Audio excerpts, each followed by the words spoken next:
بسم اللہ الرحمن الرحیم۔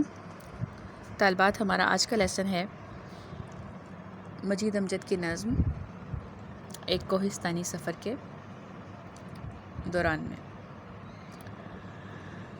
تو بچوں، نظم شروع کرنے سے پہلے مجید امجد کے بارے میں تھوڑی سی بات کر لیتے ہیں کہ مجید امجد کا نام اردو شاعری کے حوالے سے بے حد اہمیت کا حامل ہے۔ بچوں، ہم ہمیشہ کہتے ہیں کہ غالب کا نام اقبال اور بڑے بڑے شعراء، تو بلا شبہ ان تمام شعراء کا اردو ادب میں حصہ ہے۔ تو اردو ادب، آپ ظاہر ہے لازمی کے اسٹوڈنٹس ہیں، آپ کو اندازہ ہوگا ہی کہ اردو ایڈوانس جو اسٹوڈنٹس پڑھتے ہیں وہ اندازہ کر سکتے ہیں کہ اردو ادب میں کون کون سے شعراء جو ہیں وہ اہمیت کے حامل ہیں۔ لیکن اردو لازمی کے طلباء طالبات بھی اس بات سے یعنی کہ یوں نہیں کہہ سکتے کہ ان کو اندازہ نہیں ہے اس بات کا کہ وہ اقبال کی اہمیت سے آگاہ نہ ہوں یا غالب کی اہمیت سے آگاہ نہ ہوں۔ تو اسی طرح سے مجید امجد ہیں جن کے زندگی میں تو انہیں وہ شہرت نہیں مل سکی جس کے وہ حقدار تھے، لیکن جب وہ اس دنیا سے چلے گئے تو ان کی شاعری کو مانا گیا، ان کی شاعری پر بات ہوئی اور ان کی شاعری بہت زیادہ قدر کی نگاہ سے دیکھی گئی۔ تو بچوں، یہ آپ کہہ سکتے ہیں کہ ان بد نصیب شعراء میں سے ایک ہیں کہ جن کو ان کی زندگی میں وہ قدر و منزلت نہیں ملی جس کے وہ حقدار تھے۔ تو مجید امجد کی شاعری میں ہمیں جو چیز دکھائی دیتی ہے وہ ہے ان کا فطرت سے لگاؤ۔ مجید امجد فطرت سے بے پناہ محبت کرتے تھے، جو آپ اس نظم میں بھی دیکھیں گے۔ تو اس نظم میں بھی ہمیں ایک کوہستانی سفر کا حوالہ دیا گیا ہے۔ ایک کوہستانی سفر کے دوران میں کیا معاملات پیش آتے ہیں اس پر مجید امجد نے بات کی ہے۔ تو شروع کرتی ہوں میں۔ تنگ پگڈنڈی سرے کوثار بل کھاتی ہوئی، نیچے دونوں سمت گہرے غار منہ کھولے ہوئے، آگے ڈھلوانوں کے پار ایک تیز موڑ اور اس جگہ ایک فرشتے کی طرح نورانی پر تولے ہوئے جھک پڑا ہے آ کے رستے پر کوئی نخل بلند۔ پہلے ان مصروں کے مشکل الفاظ کے معنی میں آپ لوگوں سے بیان کرتی ہوں، اس کے بعد پھر ہم نظم کی طرف چلیں گے۔ پگڈنڈی، پگڈنڈی تنگ راستہ۔ بچوں، اکثر کھیتوں کے درمیان میں سائڈ پہ آپ نے تنگ راستے دیکھے ہوں گے جن کے دونوں طرف کھیت ہوتے ہیں۔ تو وہ تنگ راستے ہوتے ہیں، وہ تنگ پگڈنڈیاں ہوتی ہیں جس پر چلنا بے حد دشوار ہوتا ہے۔ تو وہ تنگ راستہ پہاڑ کے اوپر، کوثار کہتے ہیں پہاڑ کو، بلکھاتے ہوئے پہاڑ کے اوپر بلکھاتا ہوا تنگ راستہ، نیچے جس کے نیچے دونوں طرف گہرے غار ہیں، گہری کھائیاں ہیں منہ کھولے ہوئے، آگے ڈھلوانوں کے پار ایک تیز موڑ، ایک خطرناک موڑ ہے، اور اس جگہ ایک فرشتے کی طرح نورانی پر کھولے ہوئے جھک پڑا ہے آ کے رستے پر کوئی نخل بلند۔ نخل کہتے ہیں درخت کو، نخل بلند اونچا درخت۔ تو بچوں، شروع کے مصرے آپ دیکھیں تو ان تمام مصروں میں ایک منظر کھینچا گیا ہے، بے حد خوبصورت منظر بھی آپ کہہ سکتے ہیں، اور خطرناک پہاڑی راستے کا منظر ہے۔ تو اس پہاڑی سفر کے دوران میں ایک تنگ راستہ ہے بلکھاتا ہوا جس کے نیچے گہری کھائیاں ہیں۔ تو پہاڑ کے اوپر چلنا ایک دشوار گزار کام ہے جبکہ اس کے نیچے کھائی ہو۔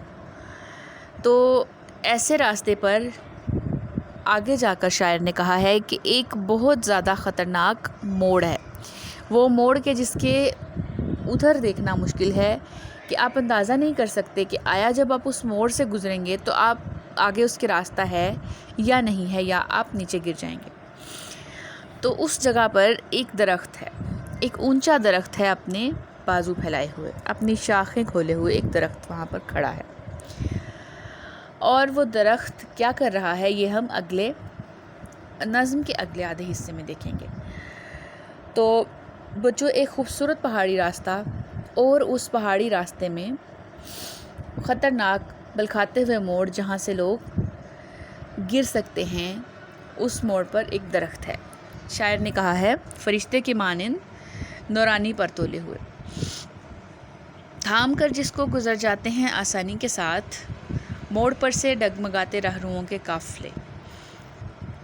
اس درخت کو تھام کر آسانی سے گزر جاتے ہیں اس موڑ سے مسافروں کے قافلے، گرتے ہوئے، ڈگمگاتے گرتے ہوئے۔ تو وہ موڑ کے جہاں پر وہ درخت ہے، وہ موڑ کے جہاں پر وہ درخت ہے جہاں سے گزرنا انتہائی دشوار گزار ہے، وہاں سے قافلے آسانی سے اس درخت کو تھام کر گزر جاتے ہیں اور ان کے لیے آسان ہو جاتا ہے اپنا سفر۔ یعنی وہ درخت جو ہے اس کا ہونا ان لوگوں کے لیے آسانی کا باعث ہے، ان لوگوں کے لیے آسانی پیدا کر رہا ہے۔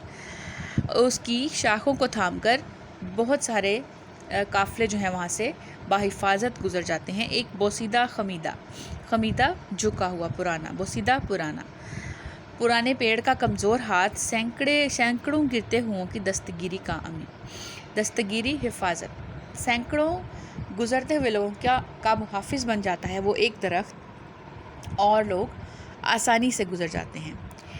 تو بچوں، اب اس سے پہلے شاعر نے بیان کیا ہے وہ درخت، اس درخت کے ذریعے ہمیں سمجھانے کی کوشش کی ہے کہ اس جگہ جو کہ خطرناک جگہ ہے، وہاں پر اس درخت کا ہونا بہت سارے لوگوں کی جان کا امی ہے، بہت سارے لوگوں کا محافظ ہے، اور لوگ اس کو پکڑ کر، اس کی شاخوں کو پکڑ کر آسانی سے گزر جاتے ہیں اور اپنا راستہ لیتے ہیں۔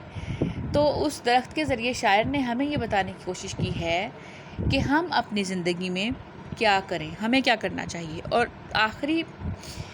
آخری شعر میں شاعر نے ان لوگوں پر افسوس کیا ہے کہ جو اپنی زندگی میں کسی کو آسانی دینے کے متمنی نہیں ہے۔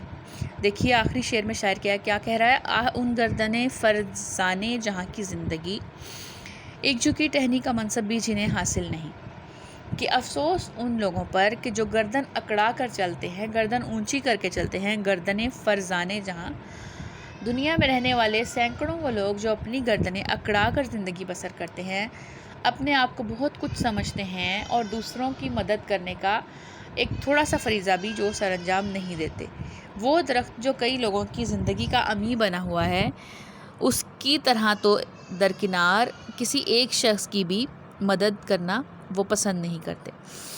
تو شاعر کہہ رہا ہے کہ یوں تو وہ درخت جو ہے وہ بہت سارے لوگوں کی مدد کر رہا ہے، تو ہم انسان اپنی زندگی میں ایسا کیوں نہیں کرتے؟ ہم انسان اپنی زندگی میں دوسرے لوگوں کی مدد کرنا پسند کیوں نہیں کرتے؟ اور کیوں ہم دوسرے لوگوں کے کام نہیں آتے؟ تو بچوں، یہ زندگی انسان کو جو ملی ہے یہ فانی ہے، اور اس زندگی میں آپ دیکھیے کہ انسان بہت کچھ کرتا چلا جاتا ہے۔ حقیقت کیا ہے انسان کی اس دنیا میں آنے کی؟ وہ ہے دوسروں کے کام آنا۔ تو جب ہم دوسروں کے کام نہیں آئیں گے تو ہماری زندگی کا جو مقصد ہے وہ حاصل نہیں ہوگا۔ آپ جانتے ہیں کہ اللہ تعالیٰ نے انسانوں کو اشرف المخلوقات بنایا ہے، اور انسان کا اس دنیا میں آنے کا مقصد کیا ہے؟ اس دنیا میں آنے کا ہمارا مقصد یہ ہے کہ ہم دوسروں کے کام آئیں۔ تو ہم دوسروں کے کام آئیں، ورنہ عبادات کے لیے تو اللہ پاک کے پاس بے شمار فرشتے موجود ہیں۔ تو آپ نے یہ شعر بھی سنا ہوگا کہ ہیں لوگ وہی جہاں میں اچھے آتے ہیں جو کام دوسروں کے۔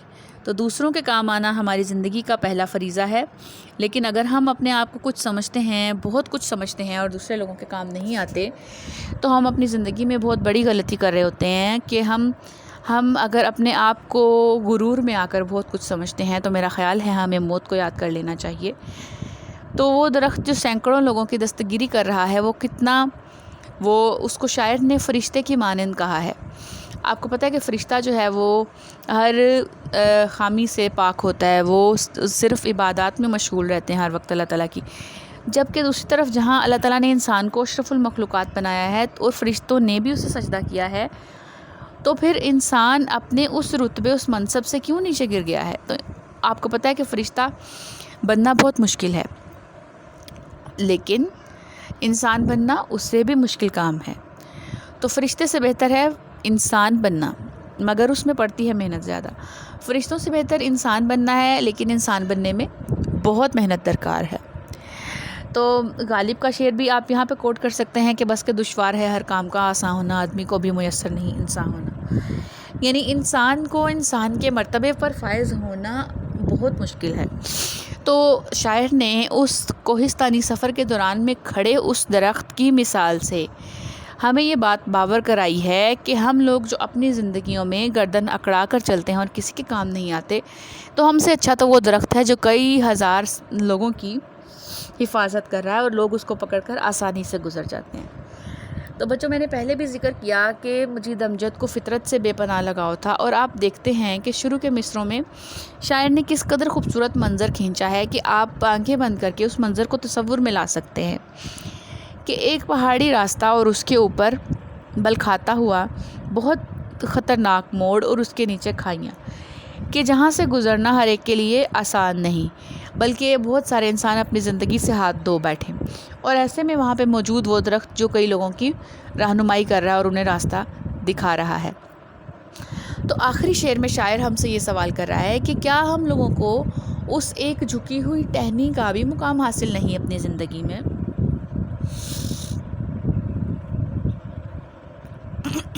کہ وہ درخت